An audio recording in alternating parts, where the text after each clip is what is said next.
let's how did you guys first meet and get together? Well, I got offered this deal through Frontiers Music, through Serafino, the president. And I knew that I wanted a real band, not just a project.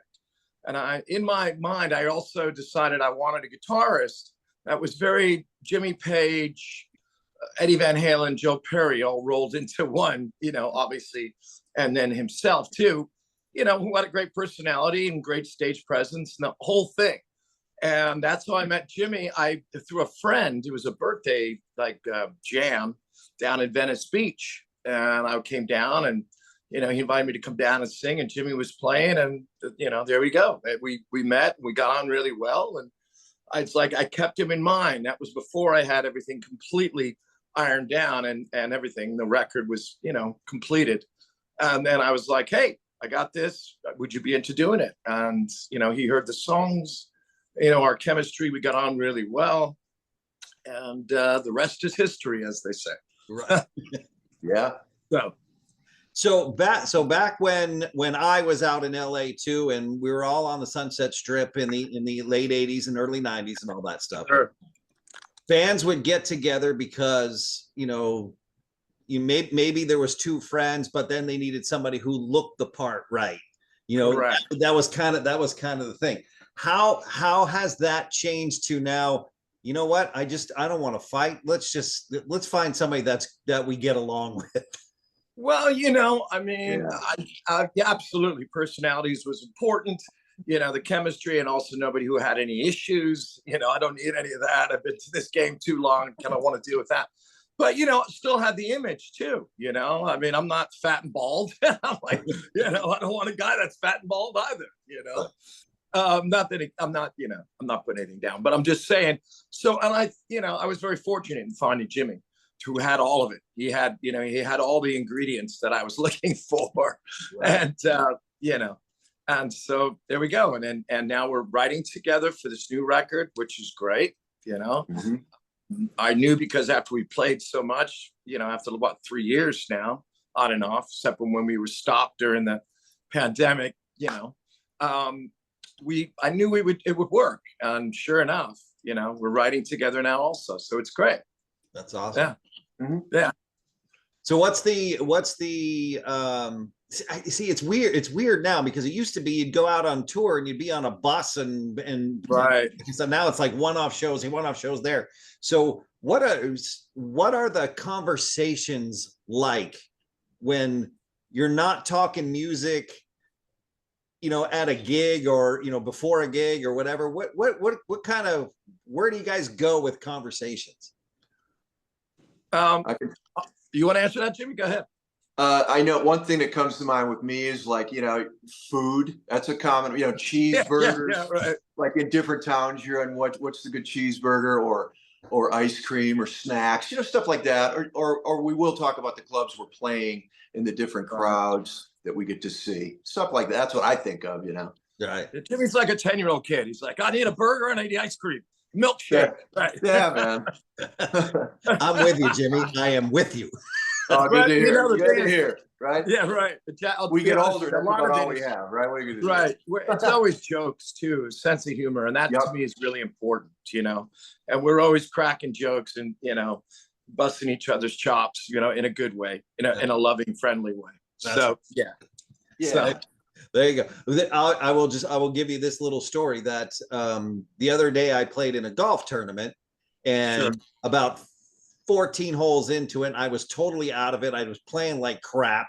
And the one thing that I thought of was, by this golf course, there's a Hardee's. And Hardee's is I remember Hardee's version of Carl's Jr., not quite, but almost. And I'm like, I'm going to get a bacon Western cheeseburger, because that's what I always got at Carl's Jr. Right. There you go. I remember Hardee's back east when I lived in Jersey. Yeah, sure. So I pull up and they've got these big signs on the window, bacon Western cheeseburger, all this kind of stuff. I pull up to the drive-thru. I'm on a bacon Western cheeseburger and a large Coke. I'm sorry, we don't serve that anymore. No. Oh, Wah, wah. Yeah. Denied. Totally. Oh, that Totally. sucks. I know. And you were like, "That's the only thing that's getting me through this game. I want to get this over so I can go have my bacon Western cheeseburger." Exactly. Oh, Exactly. it's like when you really want breakfast and you go, and it's like you're 5 minutes later.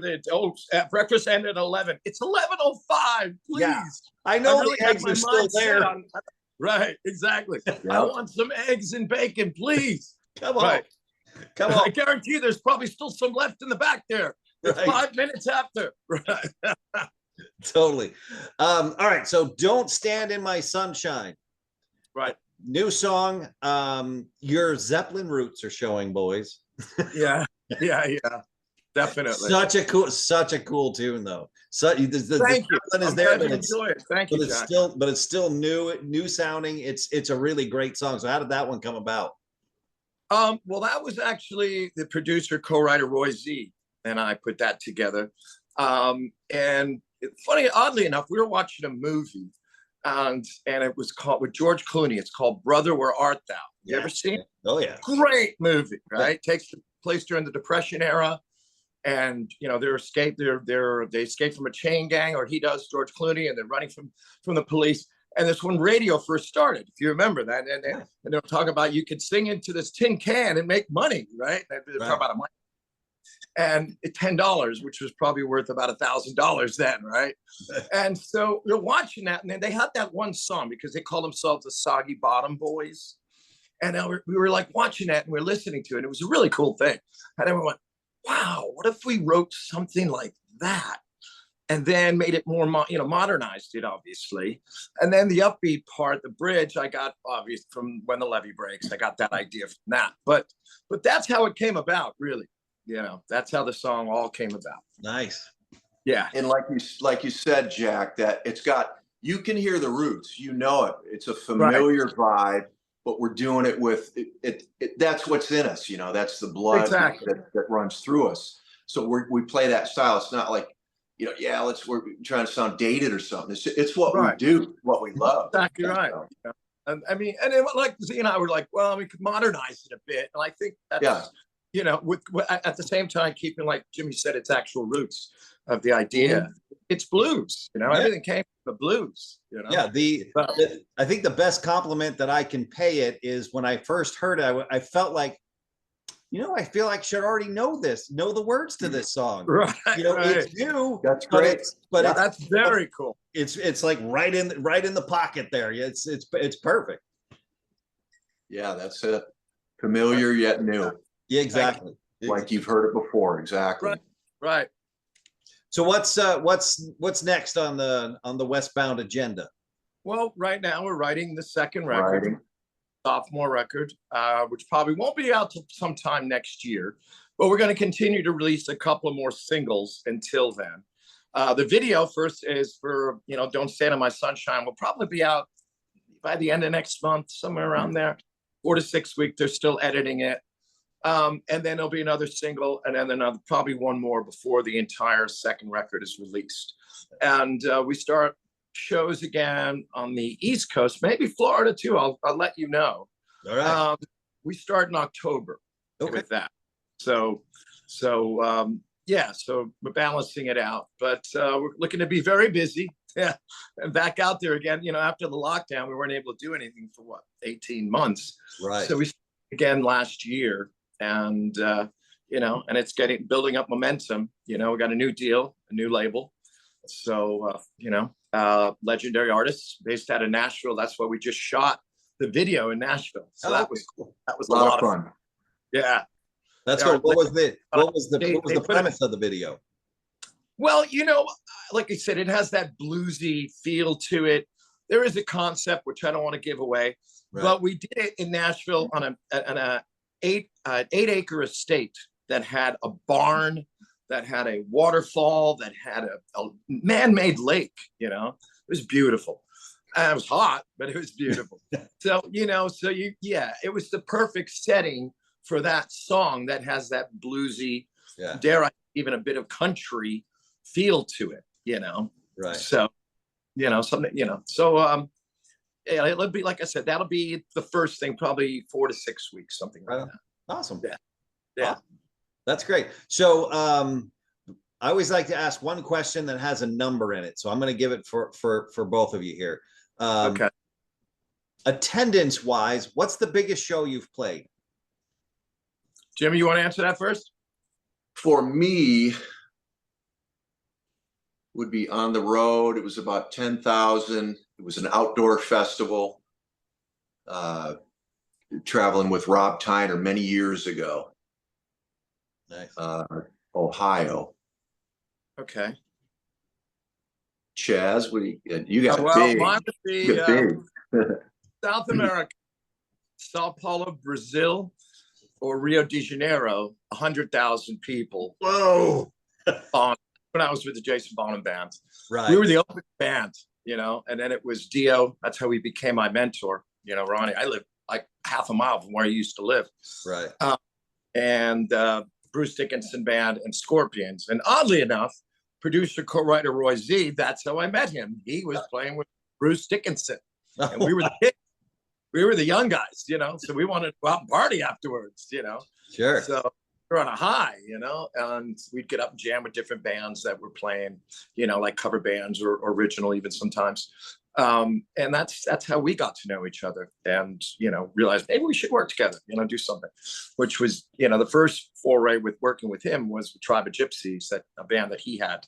Right. He's put a few out with back in, you know, and well, I did it in the 2000s, but he started it in the 90s. So, but yeah, so that was the greatest high of my life at that time. So, not bad. Yeah, it was. Yeah. Yeah, I'm sure you have it pictured in your mind of Oh yeah, what that looks like from, you know.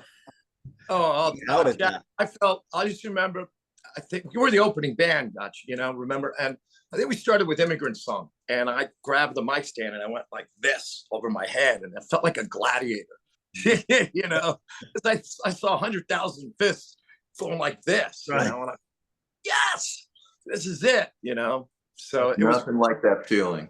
Oh, absolutely. Nothing And like then, playing live. exactly. Encore, which normally opening bands don't get an encore, but because it was Stairway to Heaven, Scorps were cool about it. Bruce was cool about it. Ronnie was, you know, and they took these newspapers and rolled them up. And I think they used lighter fluid or something. And they held them like torches. I swear. I have video of this. I mean, you could never get away with that in this day and age. Even then, I don't think you could get away with it in America. But, you know, in South America, honestly, Jimmy, it was unbelievable. It was like, oh my God, you know, because we went on like right before it got dark. And yeah, and then by the time of the set, it was dark. So they did that for Stairway. We need that at Westbound shows now. That's right. And he said in Portuguese, because that's what they speak there, that, you know, in memory of my father. And they all just, that was it. It was just like, every lit up these. I'm like, where do they have these torches? I mean, what are they been sitting there on the ground? They're, you know, Who's the guy selling newspaper? What was that? Who's the guy selling newspaper at the show? Yeah, exactly. You know, with, I don't know, lighter fluid or something, right? Yeah, exactly. It's funny. So you can't recreate that because there's not any newspapers anymore. No, exactly. You're right. not a thing. Yeah. Hell, they don't even have lighters now. Now you just use your phone, right? Exactly. Exactly. That's right. Well, thank you so much for doing this. I'm glad we finally got to do this. I really appreciate it. You. Our pleasure. Thank you, Jack. Yeah, and appreciate it. Next single that comes out. And for everybody that wants to know about Westbound, everything that's going on, shows, the band members, everything, it's our website is westboundofficial.com. See, right here. Right there. Those shirts are cool too. I like those shirts. The dagger, my tattoo on my forearm here. Right. Awesome. That's the dagger. Nice. Yeah. Right. Right on. All right. Well, definitely. Yeah. All right. Let's make the deal right now that if the new records pick a number of sales, whatever it is, if it goes whatever gold, we'll say if it goes gold, everybody else in the band has to get the dagger tattoo. Yeah. Okay. Oh boy, there we go. All right. Whatever they want. I don't necessarily have to know. I like that. I like that idea, Jack. In this day and age, to go gold is like, you know, it's impossible, unfortunately. Right, But right. unless you're like a young, 19-year-old pop artist, Right. or Exactly. a rap artist. Well, You know. But you know what? There's always hope. Keep our fingers crossed. Rock and roll is alive and well, and I feel it coming back stronger and stronger all the time. Like I've seen more of it, even at younger people. That I agree. I was, Jason, our bassist's son, is 21. I was talking to him a few weeks ago. We were hanging out maybe about a month or so ago in Vegas, and our tech was getting married, and he was telling me like all he's listening to is AC/DC, Aerosmith, Black Sabbath, Led Zeppelin, Van Halen, Motley Crue. I mean, and it's all new to him. Mm-hmm. And like 3 years ago, he was listening to all hip hop, And he told me, even my friends and I were realizing, it's bullshit now these days. It's not even thought out. There's nothing even poetic, nothing, it's more like a porn movie, Some of the lyrics, I hate to say it, but it's true. Yeah. Like 15-year-old daughter. Well, the point I'm trying to make is I think rock and roll is alive and well, and I think it's only going to get better from this point on because it's real. Yeah. People, there's nothing fake, Yeah, so. Totally agree with you. We're going to bring it back kicking and screaming if we have to. That's right. Yeah. Yes, sir.